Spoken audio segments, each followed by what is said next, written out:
नमस्कार, जय हिंद दोस्तों। आज के इस वीडियो में हम लोग वर्ल्ड ज्योग्राफी का जो है वो मैराथन वीडियो देखेंगे और ये अंकित भाटी सर का जीएस सूत्र का सेगमेंट है। तो चलिए शुरू करते हैं। मेरी वॉइस थोड़ी सी भारी होगी क्योंकि मेरा थोड़ा स्वास्थ्य ख़राब है, तो थोड़ा सा आप लोग कॉम्प्रोमाइज़ करिएगा इस चीज़ से। सबसे पहले बात करें ज्योग्राफी की, तो जो ज्योग्राफी है ये ग्रीक भाषा का शब्द है जो जियो प्लस ग्राफोस से मिलकर बना है, जिसका अर्थ होता है पृथ्वी का अध्ययन करना। भूगोल शब्द का जो सर्वप्रथम प्रयोग है वो इरेटोस्थनीज ने किया था और इरेटोस्थनीज को ही भूगोल के पिता के रूप में जानते हैं। कुछ विद्वानों ने भूगोल का पिता हिकेटियस को माना है। आधुनिक भूगोल का जनक अलेक्जेंडर वॉन हम्बोल्ट को माना जाता है और विश्व मानचित्र का निर्माण एनेक्सीमेंडर के द्वारा किया गया था। इस सब में जो भी सेगमेंट है वो आपके क्वेश्चन में डायरेक्ट पुटअप होते हैं आपके एग्ज़ाम्स में। तो आप इससे पहले जो है वो मॉडर्न इंडिया का जो है मॉडर्न, एंशिएंट और मिडाइवल हिस्ट्री का टोटल कंप्लीट वीडियो डाला गया है, आप उसको भी देख सकते हैं। अब हम बात करते हैं सबसे महत्वपूर्ण टॉपिक सौर परिवार का। तो सौर परिवार जो है इसमें सबसे पहला जो थ्योरी है वो है ब्रह्मांडों की उत्पत्ति।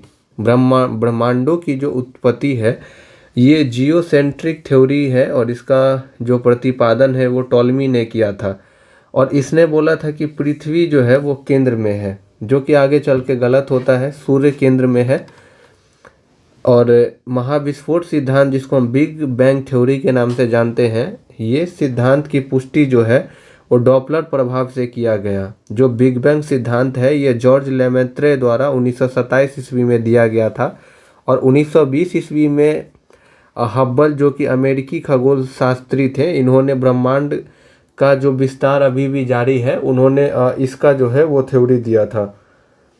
अगला हम यहाँ पे देखें कि ब्रह्मांड का जो व्यास है वो 10⁸ लाइट ईयर है तथा ब्रह्मांड लगभग 100 अरब ब्रह्मांड में आकाश गंगाएं हैं। आकाश गंगा के केंद्र को जो है वो गैलेक्टिक सेंटर कहते हैं।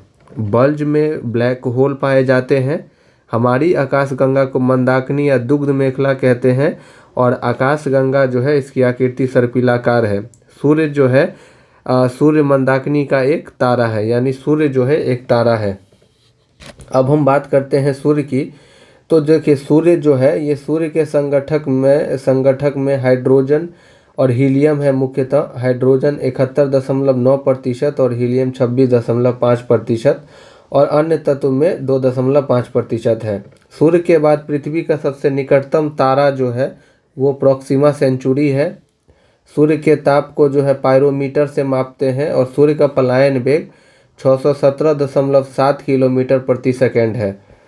सूर्य के काले धब्बे का चक्र 11 वर्ष का होता है और सूर्य के प्रकाश का वेग लगभग 3 × 10⁸ मीटर प्रति सेकंड है।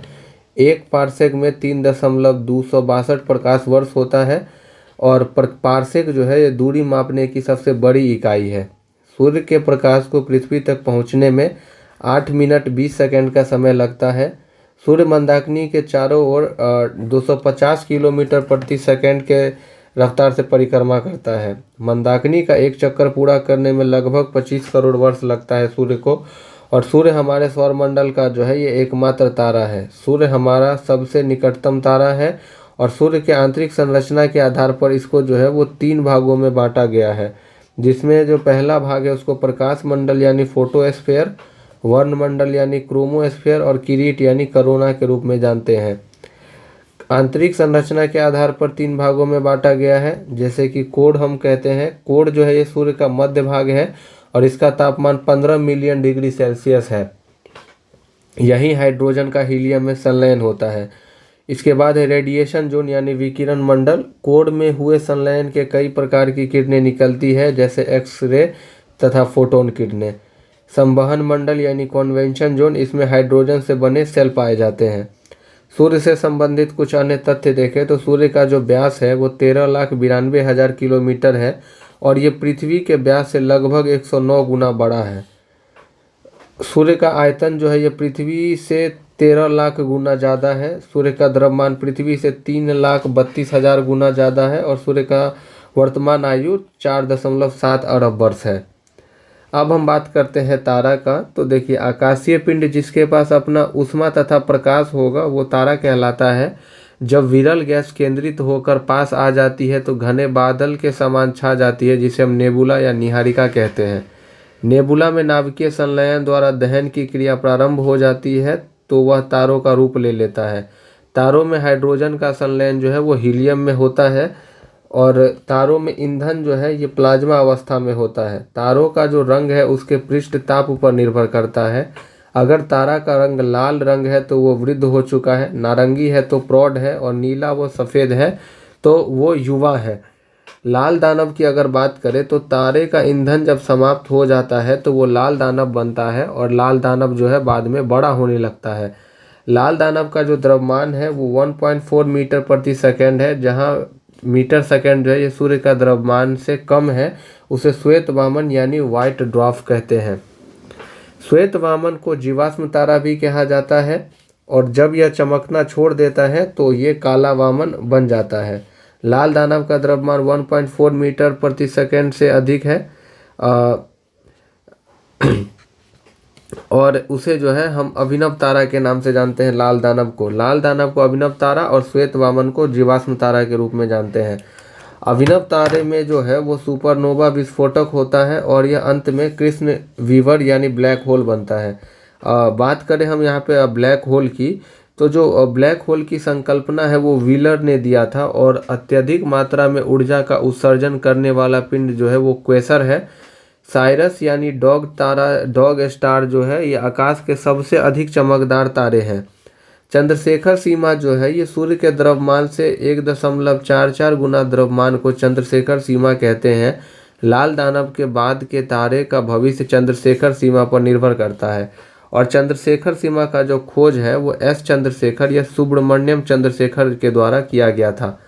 नेक्स्ट हम देखते हैं यहाँ पे कुछ ग्रहों के बारे में हम यहाँ पे जानकारी लेते हैं। अगर ग्रह की अगर हम बात करें तो टोटल जो है ग्रहों की संख्या 8 है, जिसमें सूर्य पहले आता है, फिर बुध, शुक्र, पृथ्वी, मंगल, बीच में ये क्षुद्र ग्रह की पेटी आती है जिसको एस्ट्रॉयड बेल्ट कहते हैं और इसके बाद बृहस्पति, शनि, अरुण, वरुण। ये जो बुध, शुक्र, पृथ्वी, मंगल है इसको आंतरिक ग्रह कहा जाता है और जो बृहस्पति, शनि, अरुण, वरुण है इसको बाह्य ग्रह या जोवियन ग्रह भी कहा जाता है और जो क्षुद्र ग्रह की पेटी है वो मंगल और बृहस्पति के बीच पाया जाता है। अब हम देखते हैं बुध को। तो देखिए, बुध जो है ये सूर्य का निकटतम तथा सौरमंडल का सबसे छोटा ग्रह है। सभी ग्रहों में इसका तापांतर सर्वाधिक होता है, लगभग 610 डिग्री सेल्सियस। सूर्य की परिक्रमा करने में 88 दिन तथा अपने अक्ष पर यह 58.6 दिन का समय लेता है।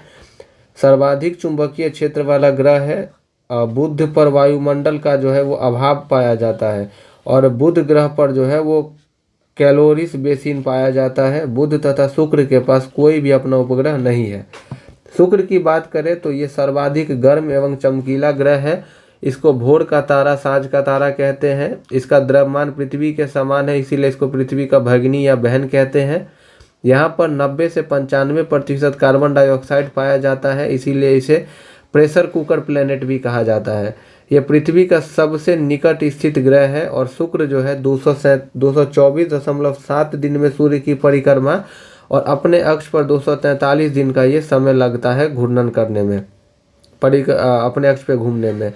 सूर्य की परिक्रमा जो है ये पूर्व से पश्चिम की ओर करता है, इसी कारण सूर्योदय यहाँ पश्चिम में और सूर्यास्त जो है यहाँ पूर्व में होता है। अगला हम देखते हैं महत्वपूर्ण ग्रह जो पृथ्वी है। जल की अधिकता के कारण इसे नीला ग्रह कहते हैं और ये सौर मंडल का जो है ये 5वां बड़ा ग्रह है। इसके बाद देखते हैं तो पृथ्वी ध्रुवों पर चपटी होने के कारण इसको भूआब या जियोड की आकृति का है ये और सूर्य के चारों ओर घूमने से ऋतु परिवर्तित होता है। भूमध्य रेखा व्यास 12,756 किलोमीटर है। ध्रुवीय व्यास जो है वो 12,714 किलोमीटर है।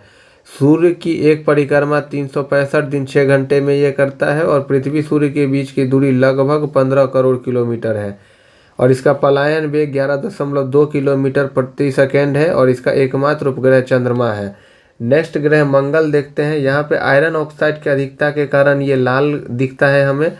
और सौरमंडल का सबसे बड़ा ज्वालामुखी जो ओलंपस मोस है एवं सबसे ऊंचा पर्वत मिक्स ओलंपिया इसी ग्रह पर है। सूर्य की परिक्रमा ये 687 दिन में तथा अपने अक्ष पर ये 24 दिन में घूमता है। इसका अक्षीय झुकाव 25 डिग्री सेल्सियस है और 25 डिग्री लगभग पृथ्वी के समान है। और इसके दो उपग्रह हैं, फोबोस और डिमोस। डिमोस सौरमंडल का सबसे छोटा उपग्रह है। नेक्स्ट हम देखते हैं यहाँ पे बृहस्पति को। तो जो बृहस्पति ग्रह जो है ये सौरमंडल का सबसे बड़ा ग्रह है, इसीलिए इसे मास्टर ऑफ गॉड भी कहा जाता है। घूर्णन गति अन्य ग्रहों की तुलना में यहाँ अधिकतम होती है और लगभग 12 वर्षों में सूर्य की यह परिक्रमा पूरी करता है। पृथ्वी के 12 वर्षों और बृहस्पति एक वर्ष बराबर होता है। पलायन वेग यहाँ पे 59.6 किलोमीटर प्रति सेकेंड, यानी सभी ग्रहों में सर्वाधिक पलायन वेग बृहस्पति का है। और बृहस्पति की जो उपग्रहों की संख्या है वो 95 है। सबसे बड़ा उपग्रह यहाँ गैनीमेड है और सौरमंडल का सबसे बड़ा उपग्रह गैनीमेड है। इसे लघु सौर तंत्र भी कहा जाता है।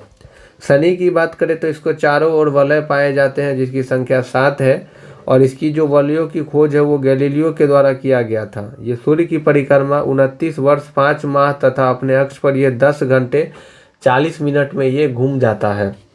यह अंतिम ग्रह है जिसे नग्न आंखों से देखा जा सकता है। इसका घनत्व 0.7 ग्राम सेंटीमीटर क्यू है, यानी सभी ग्रहों में सबसे कम घनत्व जो है वो शनि का है। इसका उपग्रह लगभग 274 है। टाइटन इसका सबसे बड़ा उपग्रह है। टाइटन उपग्रह आकार में बुध ग्रह के समान है। अगला ग्रह है हमारा अरुण। इसकी खोज जो है 1781 में विलियम हर्शले के द्वारा किया गया था। ये अपने अक्ष पर अत्यधिक झुका होने के कारण इसको लेटा हुआ ग्रह, वायुमंडल में मीथेन की प्रधानता के कारण इसे नीला या हरा रंग का ग्रह भी कहा जाता है। परिक्रमण काल इसका 84 वर्ष और परिभ्रमण काल इसका 11.9 घंटे है। उपग्रहों की संख्या इसकी 28 है और इसका सबसे बड़ा जो उपग्रह है वो टाइटेनिया है। ये शुक्र और अरुण पूरब से पश्चिम की ओर घूमते हैं। लास्ट जो हमारा ग्रह है उसका नाम वरुण है। अगर हम वरुण की बात करें तो इसकी खोज 1846 में जॉन गाले ने किया था और ये सूर्य से सर्वाधिक दूर पर स्थित है। सूर्य का परिक्रमा ये 164.8 वर्ष में तथा अपने अक्ष पर यह 16 घंटे में एक चक्कर लगाता है। वरुण का उपग्रहों की संख्या 16 है। अब यहाँ देखते हैं ग्रह जो है ये तारों की परिक्रमा करने वाला प्रकाश हरित आकाशीय पिंड को हम ग्रह कहते हैं। सूर्य से दूरी के अनुसार से देखें तो बुध, शुक्र, पृथ्वी, मंगल, बृहस्पति, शनि, अरुण, वरुण है। और आकार के अनुसार से देखें तो बृहस्पति सबसे बड़ा और बुध सबसे छोटा ग्रह है। यानी बृहस्पति, शनि, अरुण, वरुण, पृथ्वी, शुक्र, मंगल और बुध। ठीक है। और यहाँ से जो है 4 जो बुध, शुक्र, पृथ्वी, मंगल, इसको जो है इसको हम लोग टेरेस्टेरियल प्लैनेट के नाम से जानते हैं या इंटरनल प्लैनेट के नाम से जानते हैं। और बाद में आने वाला जो है बृहस्पति, शनि, अरुण, वरुण, इसको हम लोग है जोवियन प्लैनेट के नाम से भी जानते हैं। अब हम देखते हैं चंद्रमा के बारे में। तो देखिए चंद्रमा का जो अध्ययन है उसको हम लोग सेलेनोलॉजी कहते हैं और ये सौरमंडल का 5वां सबसे बड़ा उपग्रह है। इसको जीवाश्म ग्रह भी कहा जाता है। और पृथ्वी और चंद्रमा की दूरी 3,84,403 किलोमीटर है। चंद्रमा पृथ्वी तक आने में 1.3 सेकंड का समय लेता है और इसका पलायन वेग 2.48 किलोमीटर प्रति सेकंड है। चंद्रमा पृथ्वी की एक परिक्रमा 27 दिन 8 घंटे में पूरा करता है। और पृथ्वी से चंद्रमा का हम 59% भाग देख पाते हैं। 20 जुलाई 1969 को अमेरिकी कंपनी नासा के अपोलो 2 विमान में चंद्रमा का पहला मानव सहित अभियान भेजा गया था। अब हम बात करते हैं सुपर मून का बारे में। तो जब चंद्रमा पृथ्वी के सबसे निकट होता है उस स्थिति को सुपर मून कहते हैं। एक कैलेंडर माह के 2 पूर्णिमा हो तो दूसरी पूर्णिमा को हम ब्लू मून कहते हैं। ब्लड मून या ट्रेटार्ड जो है ये लगभग 4 पूर्ण चंद्र ग्रहण को ब्लड मून के नाम से जानते हैं। चंद्रयान प्रथम जो है ये भारत के द्वारा 2008 में भेजा गया था SPSLV-C2 के द्वारा। चंद्रयान सेकेंड जो है ये 2019 में GSLV Mark 3 के द्वारा भेजा गया था। और चंद्रयान 3 2023 में LMB-3M4 के द्वारा भेजा गया था। 23 अगस्त को दक्षिणी ध्रुव पर सॉफ्ट लैंडिंग करने वाला पहला देश भारत बना और लैंडर विक्रम था, जहां उतरा उसे शिव शक्ति पॉइंट या रोवर इसका प्रज्ञान था।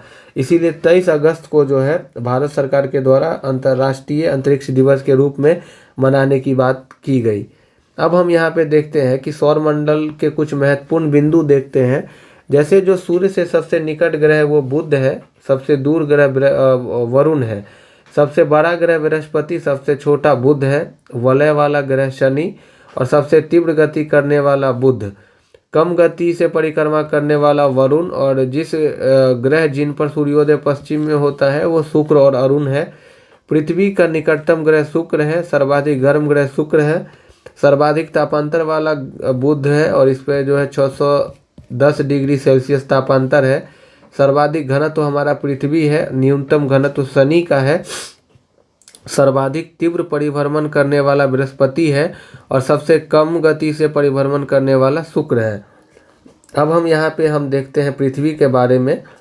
देखिए, पृथ्वी की अगर हम बात करें तो जो हमारा अर्थ है, अर्थ जो ये भाग है ये भूमध्य रेखा और प्रधान मध्याह्न रेखा के द्वारा हम इसको समझते हैं। देखिए, जो भूमध्य रेखा है ये क्षैतिज रूप से विभाजित करती है उत्तरी और दक्षिणी गोलार्ध में, यानी ये जो रेखा है ये भूमध्य रेखा है, ऊपर उत्तरी गोलार्ध, नीचे दक्षिणी गोलार्ध हो गया। वहीं अगर हम प्रधान मध्याह्न रेखा की बात करें तो ये लंबवत विभाजित करती है पूर्वी और पश्चिमी गोलार्ध को। अगर पृथ्वी के झुकाव की बात करें तो इसका अक्ष पर 23.5 डिग्री है और धुरी पर 66.5 डिग्री है। इसका जो झुकाव है वो अक्ष पर मैंने बता ही दिया 23.5 डिग्री और धुरी पर 66.5 डिग्री। पृथ्वी का जो आकार है ये जियोइड या गोलाकार है, ऊपर और नीचा थोड़ा सा यहाँ पे ये सपाट है।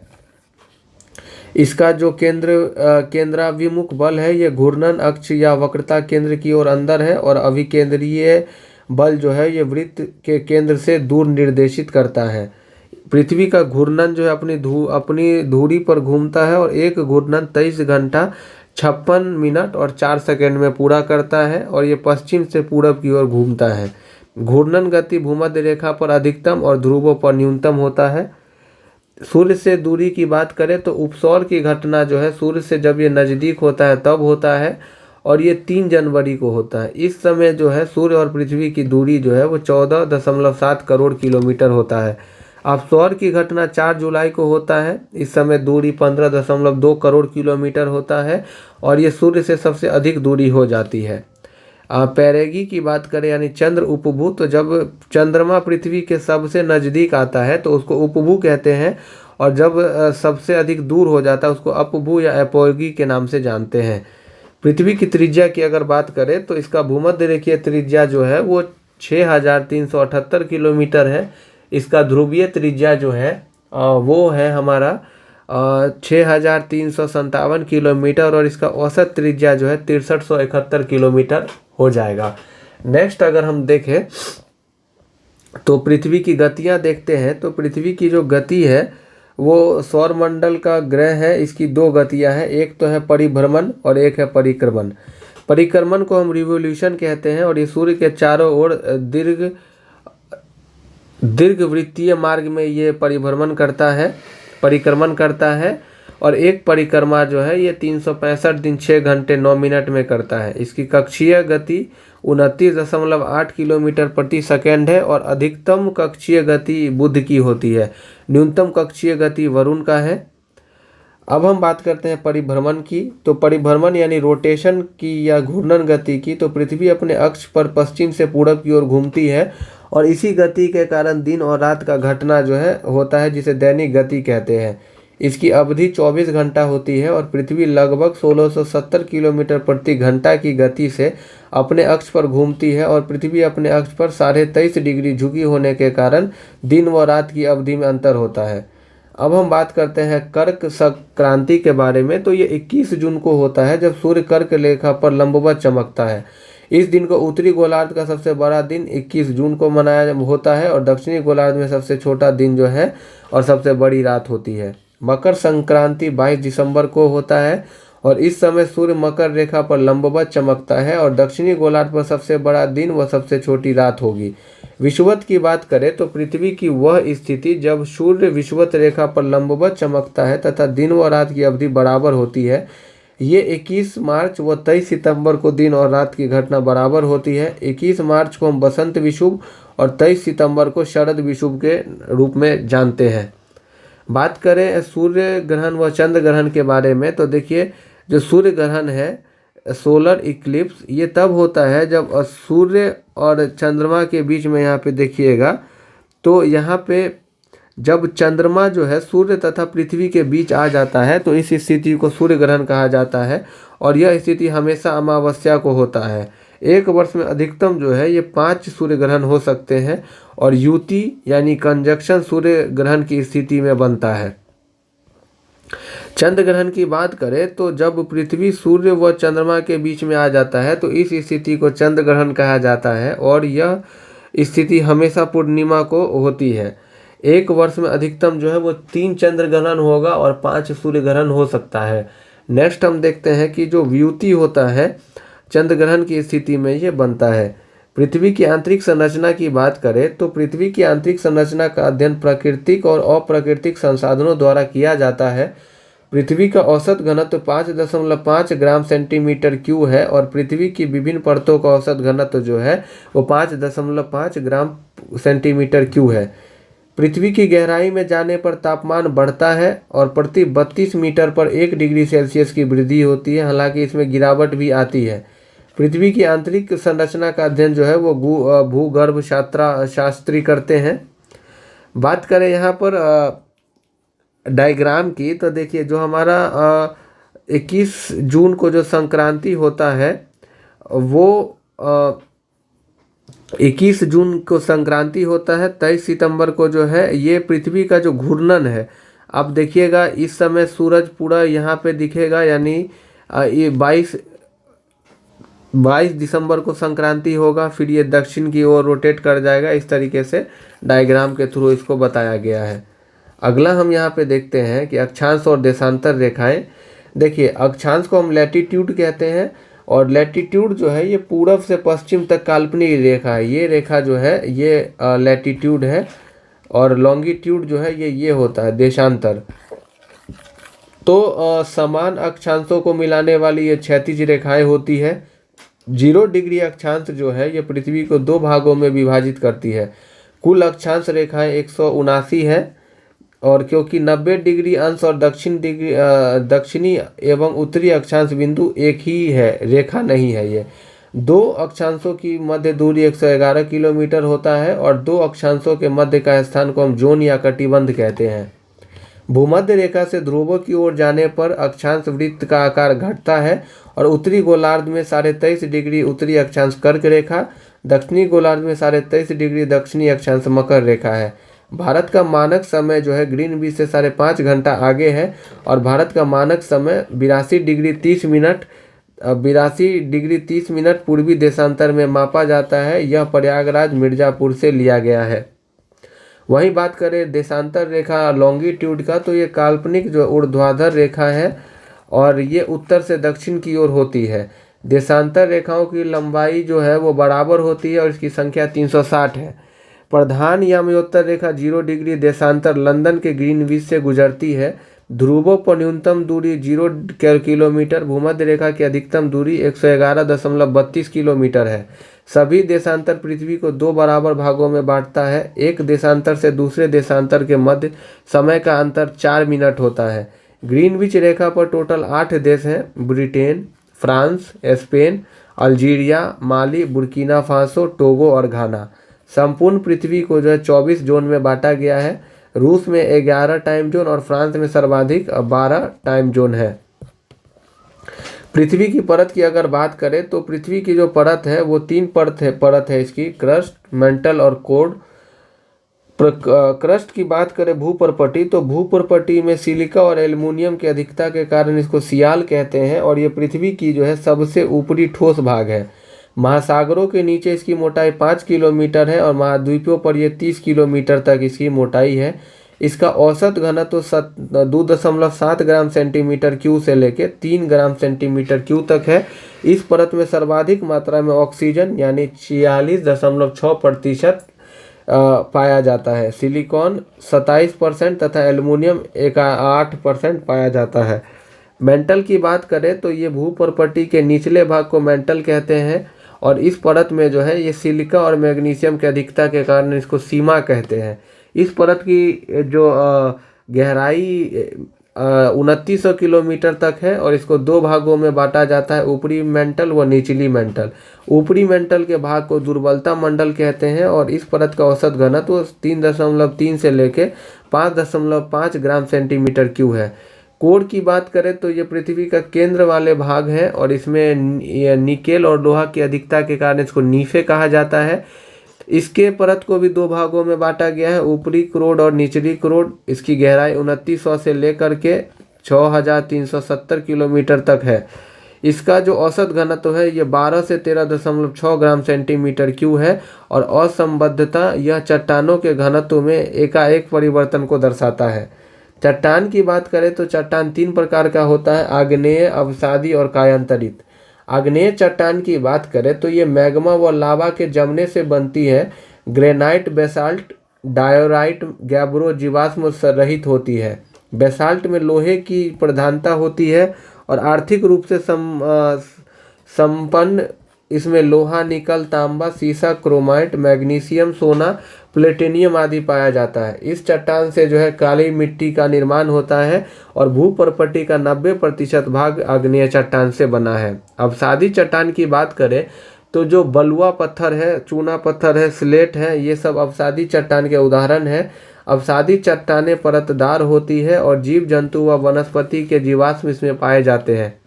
लौह अयस्क, कोयला, पेट्रोलियम, सीमेंट पाया जाता है। कायांतरित चट्टान की बात करें तो ताप, दाब व रासायनिक क्रियाओं से अवसादी व आग्नेय चट्टान से निर्मित होती है। ये स्लेट संगमरमर शिष्ट पाया जाता है। स्लेट निम्न श्रेणी की रूपांतरित चट्टान है, सर्वाधिक कठोर व जीवाश्म रहित होती है कायांतरित चट्टान।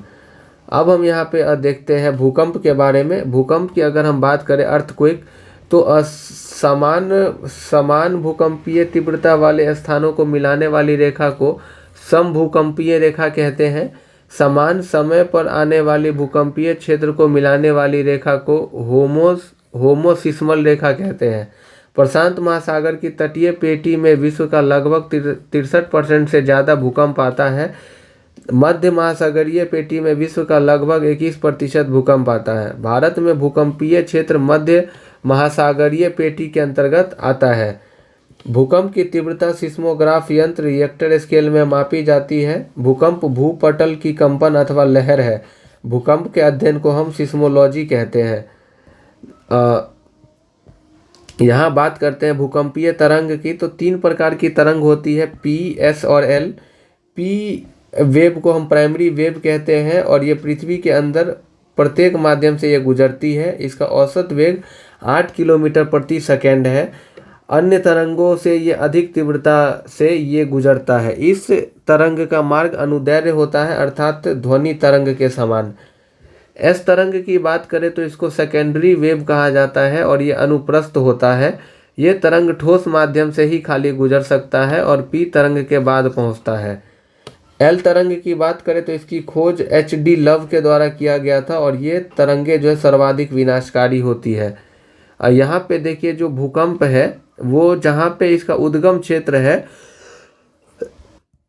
उसको फोकस या हाइपोसेंटर कहते हैं। प्लेटों के गति से तरंगों के रूप में ऊर्जा निकलती है और जहाँ पे सबसे पहले पहुँचता है उसे अधिकेंद्र कहते हैं। अधिकेंद्र से निकटतम दूरी जो है वो अधिक विनाशक होती है। अब हम देखते हैं वॉल्केनो का। तो पृथ्वी पर पाए जाने वाले विवर या छिद्र जिसमें लावा, राख, गैस, जलवाष्प, धूलकण आदि का उद्गार होता है। क्रेटर की बात करें तो सबसे ऊपरी हिस्सा होता है ज्वालामुखी का, जिसमें जल भराव से क्रेटर झील बनती है, जैसे महाराष्ट्र में लोनार झील। काल्डेरा जो है क्रेटर का ही बड़ा रूप होता है। जापान का जो आसो है वो सबसे बड़ा काल्डेरा लेक है। अब हम नेक्स्ट देखते हैं ज्वालामुखी में ही सक्रिय ज्वालामुखी, सुषुप्त ज्वालामुखी और मृत ज्वालामुखी 3 प्रकार की ज्वालामुखी होती है। सक्रिय ज्वालामुखी में जो है लावा और गैस सदैव निकलेगा, जैसे हवाई द्वीप अमेरिका का किलायू, मैक्सिको का कोलिमा, अर्जेंटीना का चिली, ओजस डेल सालादो का इटली का स्ट्राम्बोली और भारत का बैरन। सुषुप्त की बात करें तो जिसमें अतीत में कोई उद्गार नहीं हुआ है लेकिन भविष्य में कभी भी उद्गार हो सकता है, जैसे जापान का फ्यूजियामा, अंडमान निकोबार का नाराकोंडम, इटली का विसुवियस और फिलीपींस का जो है मेयन आदि हो जाएगा। शांत ज्वालामुखी की बात करें तो 1000 वर्षों से यहाँ पे कोई उद्गार नहीं हुआ है, न भविष्य में होने की कोई संभावना है, जैसे तंजानिया का किलीमंजारो, चिम्बेराजो इक्वाडोर का, म्यांमार का पोपा, ईरान का देवबंद व कोह सुल्तान। नेक्स्ट हम यहाँ पे देखते हैं पार्ट्स ऑफ वॉल्केनो। देखिए तो ये जो धुआं है ये ऐश है, ये जो नीचे निकल रहा है इसको लावा कहते हैं, नीचे जो है ये मैग्मा है, ये जो गड्ढा है इसको क्रेटर कहते हैं, ये सेकेंडरी वेंट है जो यहाँ से निकलेगी, इस तरीके से बताया गया है। ये और ये जो है ये मेन वेंट है और ये लेयर ऑफ लावाज है जो जब ऐसे पूरा लेयर हो जाता है। स्ट्राम्बोली को जो है भूमध्य सागर का प्रकाश स्तंभ के रूप में जाना जाता है। किलायू विश्व का सबसे अधिक सक्रिय ज्वालामुखी है। एटना यूरोप का सबसे अधिक सक्रिय ज्वालामुखी है। एकांकागुआ विश्व का सबसे ऊंचा शांत ज्वालामुखी है जो एंडीज पर्वतमाला पर स्थित है। ज्वालामुखी फटने से जो गैस निकलती है उसमें सर्वाधिक जल वाष्प का प्रतिशत होता है। नेक्स्ट हम पठार देखते हैं।